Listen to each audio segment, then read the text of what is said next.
You're listening to the Daily Sales Tips podcast, and I'm your host, Scott Ingram. Today's tip comes from James Craig. James is a founder of various entrepreneurial ventures, with his current company focused on monitoring and control of complex systems with solutions in communications and health on board ships.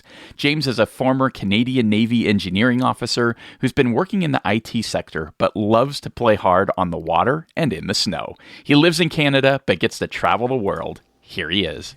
Hey, podcast listeners. Another daily sales tip. Sales processes for early stage companies. Many founders of companies are nervous of the sales process and believe that the key to their sales success is bringing in a seasoned executive. So what's the problem that's brewing here? Many early stage companies are working very hard to bring a product or service to market, but haven't made enough sales to actually have a repeatable sales process. The advice that the founders typically get is based on more entrenched companies where they understand all the levers that goes into their sales process.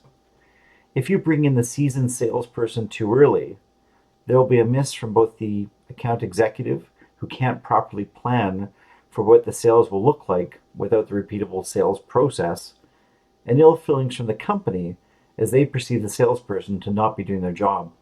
It's simply not set up for success. This lack of a repeatable sales process is not a bad thing. It just means that the founder has to roll up their sleeves and do the first 50 or 100 sales to get themselves to that repeatable sales process stage before you bring in a sales team and create sales expectations. To connect with James and for a link to get your copy of the Teams Win Championships book that he co-authored, just click over to DailySales.Tips/938. Once you've done that, be sure to come back tomorrow for another great sales tip. Thanks for listening.